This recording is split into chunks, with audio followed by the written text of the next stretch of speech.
What's up, everyone? I'm Coach D, and first of all, I want to thank all the existing and new subscribers to my page. I really do appreciate your support. So this is the headline of the day. Black Republicans feel left out of Trump's second term picks. Who would have thought? Who would have thought that Black Republicans would feel left out because Donald Trump didn't choose them for his cabinet? Who would have thought Donald Trump would leave Black Republicans out of his cabinet?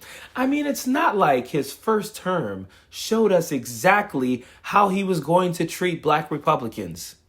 He took a world-renowned neurosurgeon, Dr. Ben Carson, didn't make him Surgeon General, made him the Secretary of HUD.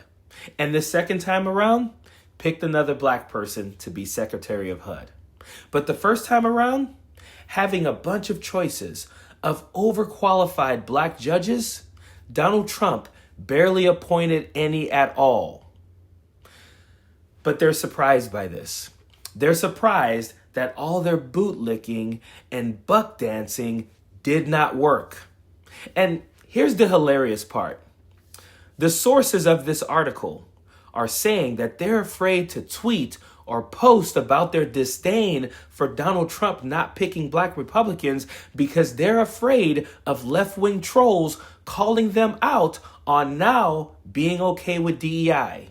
So they realize that diversity, equity, and inclusion are important, but they're afraid to say it out loud because creators like myself will call them out on it.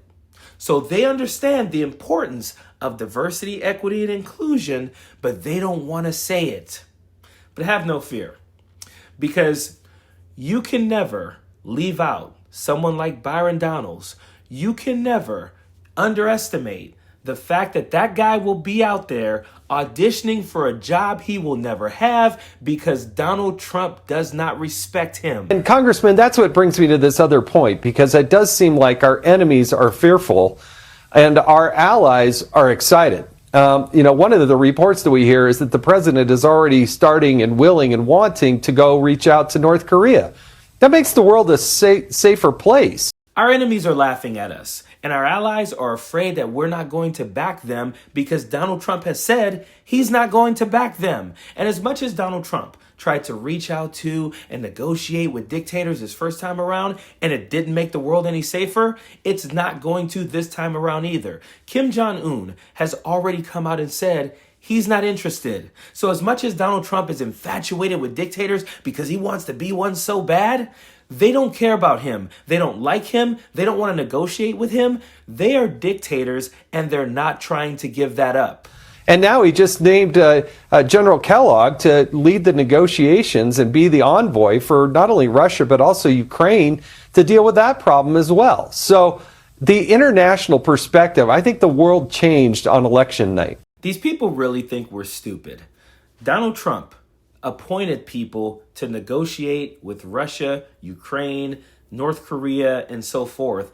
And to them, that means the world changed. Everything changed because of that.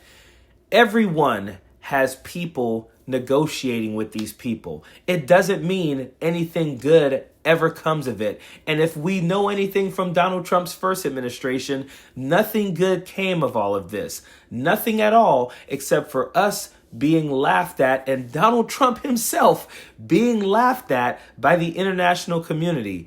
But let's let Byron Donald do a little bit more bootlicking because this guy really wants Donald Trump to pick him. Oh, it absolutely did. I mean, look, we're leaderless right now. There is no president of the United States. We know Joe Biden has the title. And look, it's Thanksgiving, it's the holiday season. We're thankful for victory. But let's be perfectly clear. There is nobody in the White House right now leading our country. So with Donald Trump's decisive victory 3 weeks ago, leaders around the world fully understand that Donald Trump means business, that if he says he's going to do something, it's going to happen, that he's not going to be weak-kneed, he's not going to look at polling, he's not going to be talked backwards by bureaucrats. It's going to be peace through strength. Everybody understands that. That's why you have what's happened in the Middle East, where all of a sudden Hamas and other groups are saying, yeah, this ceasefire thing sounds pretty good. Let's actually look into that. Under Joe Biden, they were ignoring the White House.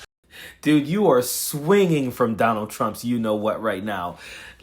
I like how suddenly They just believe Hamas. They take Hamas at their word. Oh, Hamas said, we'll look into the ceasefire thing now, and it's all because Donald Trump is the president-elect. Now, all of a sudden, they've said this every time they've come to the negotiation table. Oh, yeah, we'll consider this. They're not. These people, dude, Trump isn't going to pick you. He's not going to pick you. You can do all of this bootlicking and buck dancing you want.